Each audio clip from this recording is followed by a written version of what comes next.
నమస్తే, welcome to our channel. నేను సిరి. దువ్వాడ శ్రీనివాస్, మాధురి ఈ కథలో కొత్త కొత్త ట్విస్ట్లు అయితే వస్తున్నాయి. ఇప్పుడు సోషల్ మీడియాలో ఒక అంశం అయితే వైరల్ అవుతుంది. ఏంటంటే దువ్వాడ శ్రీనివాస్కి పుట్టిన పిల్లలుకి డిఎన్ఏ టెస్ట్ చేయాలని చెప్పేసి అయితే ఒక వార్త అయితే వైరల్ అవుతుంది.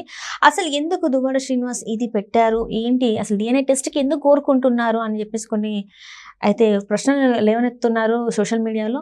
ఏంటి అనేది మనకి వివరించడానికి మనతో పాటు ఉన్నారు ప్రముఖ senior journalist, political analyst CS Rao గారు. నమస్కారం సార్. నమస్తే సార్, ఇప్పుడు చూస్తుంటే దువ్వాడ శ్రీనివాస్, మాధురి ఈ కేసులో ఇందులో కొత్త కొత్త అంశాలు బయటకు వస్తున్నాయి. అందులో ఇప్పుడు ఏంటంటే దువ్వాడ శ్రీనివాస్ గారికి పుట్టిన పిల్లలకి డిఎన్ఏ టెస్ట్ చేయాలని చెప్పేసి కొన్ని వార్తలు వస్తున్నాయి. తనకేంటంటే తనకి మొగతనం లేదు, ఆ పిల్లలు తనకి పుట్టలేదు అని చెప్పేసి కొన్ని వార్తలు అయితే వస్తున్నాయి. ఇందులో ఎంతవరకు వాస్తవం ఉంది, మరి ఏంటంటారు అసలు ఈ స్టోరీ ఎటుపోయి అసలు ఎక్కడ ఏమంటారు ఆన్సర్ దొరికే అవకాశం ఉంది దీనికి? ఈ స్టోరీకి ప్రైవేట్ లైఫ్ కాస్త పబ్లిక్ అయిపోయింది. దాంతో ఇప్పుడు సోషల్ మీడియా ఎంత యాక్టివ్గా ఉందో అందరికీ తెలుసు కదా. ఈ పబ్లిక్ అయిపోయిన తర్వాత ఇంకా సోషల్ మీడియాలో ఎవరి ఊహాగానాలకి అనుగుణంగా వాళ్ళు ఊహించుకుంటూ ఉంటారు, ఎవరి ఊహాగానాలకు అనుగుణంగా వాళ్ళు ట్రోల్స్ చేస్తూ ఉంటారు. ఇప్పుడు లేటెస్ట్ ఏంటి, అసలు దువ్వాడ శ్రీనివాస్కి ఇంపార్టెన్సీ ఉంది కాబట్టి ముందు ఆ పిల్లలకి డిఎన్ఏ టెస్ట్ చేయించాలి అనేది ఒక పోస్ట్ ఇప్పుడు వైరల్ అవుతుంది. ఇప్పుడు ఆయనేమో భార్యను వద్దంటాడు, ప్రియురాలు కావాలంటాడు. ఆవిడేమో ఆల్రెడీ ఆవిడ కూడా పెళ్ళైపోయి పిల్లలు ఉన్నారు. ఆవిడేమో నేను దువ్వాడ శ్రీనివాస్ తోటి నేను ఉంటాను, నాకు ఫ్రెండ్ మాత్రమే అతను, మా ఆత్మలు కలిసి ఏదో చెప్తుంది కదా ఆవిడ. మాకు ఆల్రెడీ బంధం ఉందని ఇద్దరు ఒప్పుకుంటున్నారు బహిరంగంగా. తను ఏదో సూసైడ్ చేసుకోకపోతే సూసైడ్ చేసుకునే టైంలో కాపాడాడు, నాకు అన్ని అండగా ఉండి నాకు ఒక హితబోధ చేసి నాకు ఒక లైఫ్ ఇచ్చాడని ఆవిడ చెప్తా ఉన్నారు. సరే, ఈ మొత్తం ఎపిసోడ్ చూస్తే ఇప్పుడు ఆవిడేమో మొన్న ఏదో కారు యాక్సిడెంట్ అయిపోయి హాస్పిటల్లో జాయిన్ అయ్యింది. హాస్పిటల్లో జాయిన్ అయ్యి ఆవిడేం చెప్తుంది, సోషల్ మీడియాలో నా మీద కామెంట్లు పెడుతున్నారు, వాటిని చూసి తట్టుకోలేక నేను ఆత్మహత్యయత్నం చేశాను, నేను తీసుకెళ్ళి కారు గుద్దేశాను, నిల్చున్నటువంటి కారుకి గుద్దేశాను అని చెప్పి ఆవిడ చెప్పి ఇప్పుడు హాస్పిటల్లో ఉన్నారు ఆవిడ. ఇప్పుడు దువ్వాడ శ్రీనివాసు అదో మధ్యవర్తులు బంధువులు వాళ్ళు అందరి ద్వారా ఈ మొత్తం సెటిల్ చేసుకోవాలి మ్యాటరు అనేటువంటి ఆలోచనతో ఆయన ఉన్నారు.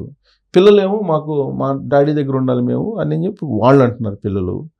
ఆ భార్య ఏమంటుంది, దువ్వాడ శ్రీనివాస్ భార్య, ఇలాంటి వాడు అసలు మొగుడుగా అవసరం లేదు అనేది, సెటిల్ చేసుకోవాలి, సెటిల్ ఏదో ఒకటి అని చెప్పి ఆవిడ చెప్తారు. రకరకాల కోణాలు చెప్తున్నారు దీంట్లో, ఒకటి కాదు.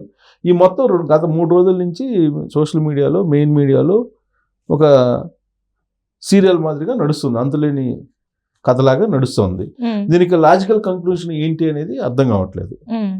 ఇప్పుడు జగన్మోహన్ రెడ్డి బెంగళూరు నుంచి ఇప్పుడు దువ్వాడ శ్రీనివాస్ దగ్గరికి పరామర్శించడానికి వస్తారని చెప్పి ఇంకొక పోస్ట్ ఒకటి బయలుదేరింది సోషల్ మీడియాలో.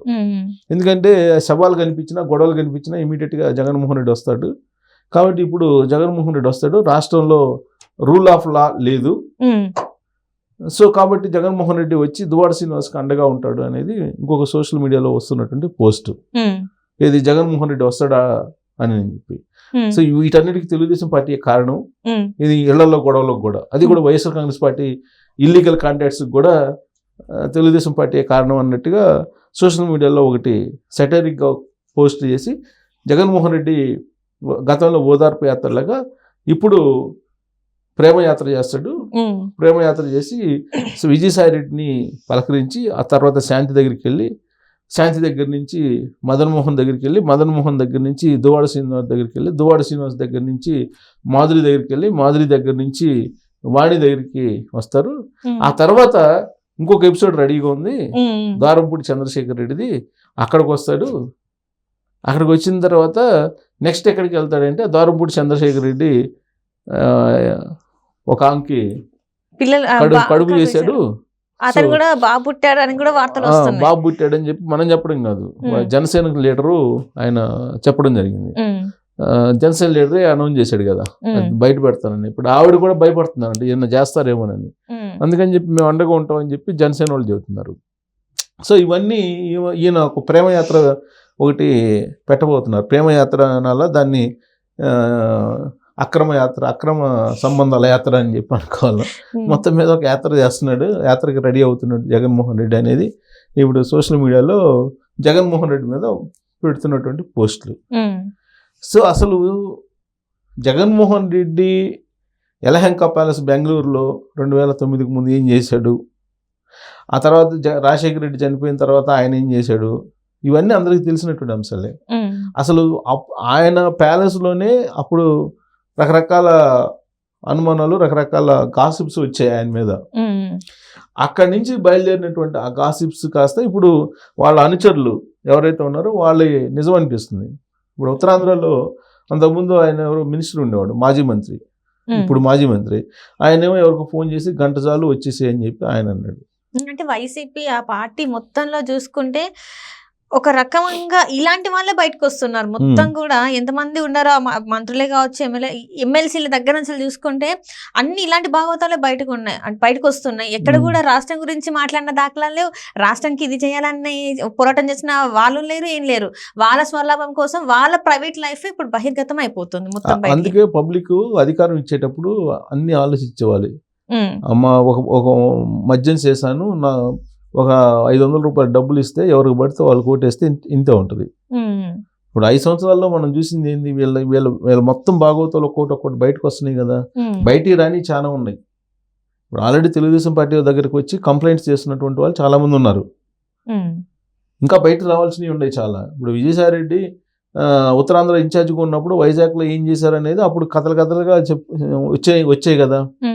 ఆ తర్వాత సరే పేరుంది శాంతి మదన్ మోహన్ సొంత శాంతి భర్తే కదా, ఆయన వచ్చి కంప్లైంట్ చేసేంత వరకు అది బయట రాలేదు కదా. అదో నడిచింది, రాష్ట్రపతి దాకా వెళ్ళింది. అది రాష్ట్రపతి దాకా వెళ్ళిన తర్వాత ఒక్కసారిగా సెట్ అయి మొత్తం ఇదైపోయింది. ఏది అసలు ఏం స్తబ్దుగా ఉండిపోయి 2-3 రోజుల తర్వాత మళ్ళీ ఇప్పుడు దువ్వాడ శ్రీనివాస్ది వచ్చింది. ఈ దువ్వాడ శ్రీనివాస్ తర్వాత ఆల్రెడీ ఇప్పుడు చంద్రశేఖర్ రెడ్డితో రెడీగా ఉందని చెప్పి అంటున్నారు. ఇవి కాక ఇంకా కొంతమంది కనీసం 1 డజన్ మంది ఇలాంటి కథలే ఉన్నాయని చెప్పి అంటున్నారు. ఇప్పుడు అవన్నీ ఒక్కోటి బయటకు వచ్చేటువంటి అవకాశం ఉంది. అప్పుడు అధికారంలో ఉన్నప్పుడు వీళ్ళు చేసినటువంటి పని ఏంటి అనేది అప్పట్లోనే పవన్ కళ్యాణ్ చెప్పాడు. ఇది వాలంటీర్లు అనేటువంటి వాళ్ళని పెట్టుకొని ఒంటరి మహిళలు ఎవరున్నారు, తర్వాత ఇళ్లలో గొడవలు పడి భర్తలకు దూరంగా ఎవరున్నారు, ఇలాంటి వాళ్ళ ఇన్ఫర్మేషన్ అంతా తీసుకొని దాష్టికాలు చేశారని చెప్పి పవన్ కళ్యాణ్ ఆ రోజున విమర్శిస్తే స్వచ్ఛందంగా ముందుకు వచ్చి సేవ చేసేటటువంటి వాళ్ళని విమర్శిస్తావా అని చెప్పేసి ఆయన మీద అప్పుడు విమర్శలు చేశారు. 30,000 మంది యువతులు కిడ్నాప్ అయ్యారని అంటే ఆయన మీద ధ్వజం ఎత్తారు. పవన్ కళ్యాణ్ మీద ధ్వజం ఎత్తుతూ పవన్ కళ్యాణ్ పెళ్లిళ్ళ గురించి మాట్లాడటం మొదలుపెట్టారు. జగన్మోహన్ రెడ్డి ప్రతి వేదిక మీద కూడా పవన్ కళ్యాణ్ పెళ్లిళ్ళ గురించి మాట్లాడటం మొదలుపెట్టాడు. మరి ఇప్పుడు ఆ పార్టీలో జరుగుతున్నటువంటి వ్యవహారాలు బయటకు వస్తున్నాయి కదా ఒక్కోటి. ఇప్పుడు జగన్మోహన్ రెడ్డి ఏమంటారు, అసలు జగన్మోహన్ రెడ్డి విషయంలో ఏం జరిగింది అనేది కూడా బయట పెడతామని చెప్పి చెబుతున్నారు ఈ మధ్య. అసలు జగన్మోహన్ రెడ్డి ఏమేం చేశారు, చీకటి కోణాలు ఏంటి అనేది కూడా బయట పెడతామని చెబుతున్నారు. ఒక మూమెంట్లో జనసేనకు వైఎస్ఆర్ కాంగ్రెస్ పార్టీకి ఎక్కడ దాకా వెళ్ళిందంటే రాజశేఖర్ రెడ్డి అప్పుడెప్పుడో ఒక హీరోయిన్ని పెట్టుకొని చెన్నైలో ఏం చేశాడు అనేది కూడా జనసేన వాళ్ళు బయట పెట్టారు. రాజశేఖర్ రెడ్డి అప్పుడు పెళ్ళైనటువంటి పిల్లలు ఉన్నటువంటి ఒక హీరోయిన్ తోటి వాళ్ళ భర్త ఉండగానే ఈయన ఏం చేశాడు అనేది కూడా బయట పెట్టారు కదా జనసేన వాళ్ళు. ఇప్పుడు వైఎస్ఆర్ కాంగ్రెస్ పార్టీ వాళ్ళు సోషల్ మీడియా వాళ్ళు అయితే ఇంకా ప్రతి వాళ్ళ ప్రైవేట్ జీవితంలోకి తొంగిసేశారు. లాస్ట్కి షర్మిలను కూడా వదిలిపెట్టలేదు కదా. షర్మిల పుట్టుకుని కూడా వాళ్ళు ప్రశ్నించారు కదా. విజయమ్మ శీలాన్ని కూడా శంకించారు కదా. ఆ తర్వాత షర్మిలకి ఎవరెవరితో సంబంధాలు ఉన్నాయి అనేది కూడా వాళ్ళు సోషల్ మీడియాలో గందరగోళం చేసి పెట్టారు కదా. అంటే ఈ మొత్తం అక్రమ సంబంధాలు, రంకు భోగోతాలు ఇవన్నీ బయట పెట్టడంతో కాలం గడిపేస్తారు 5 సంవత్సరాల పాటు వాళ్ళు.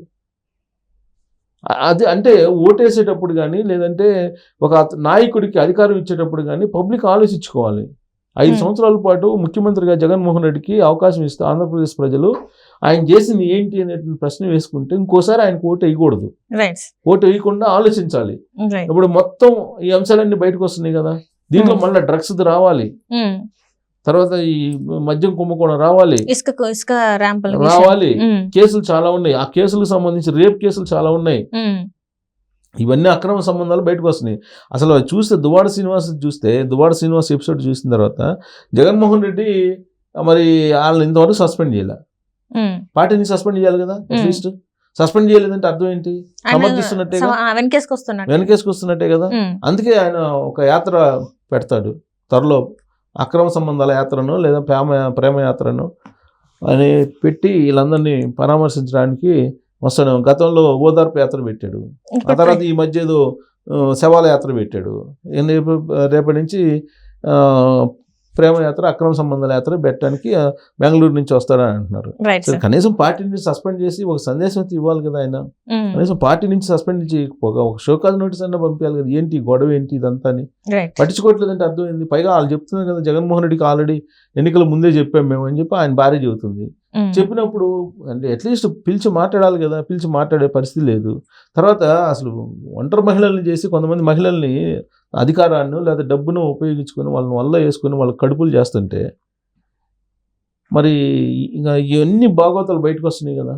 ఇంకా చాలా ఉన్నాయి అంటున్నారు, భయపడిపోయి బయట రావాల్సిన వాళ్ళు చాలా మంది ఉన్నారు అని చెప్పి అంటున్నారు. ఇంకా మరి ఇంకొన్ని రోజులలో మరి ఇంకెంత మంది భాగవతాలు బయటపడతాయి, ఏంటి అసలు ఏం జరుగుతుంది అనేది ఇంకొన్ని రోజులు విషయం ఏంటంటే, ఇప్పుడు ఇది ఎపిసోడ్ ఇప్పుడు వాళ్ళ పిల్లలకి డిఎన్ఏ టెస్ట్ చేయించాలంటున్నారు. ఇప్పుడు ఇది దువ్వాడ శ్రీనివాస్ పిల్లలకి, దువ్వాడ శ్రీనివాస్ పుట్టిన పిల్లల వాళ్ళకి డిఎన్ఏ టెస్ట్ చేయించాలి, అతనికి ఇంపార్టెన్స్ అనేది ఒక సోషల్ మీడియాలో నడుస్తుంది. సో మరి ఏం జరుగుతుంది, ఎటు నుంచి సోషల్ మీడియాలో కొంచెం అదే చెప్పేది, ప్రైవేట్ లైఫ్ ని పబ్లిక్ చేస్తే ఇలానే ఉంటుంది. Right sir.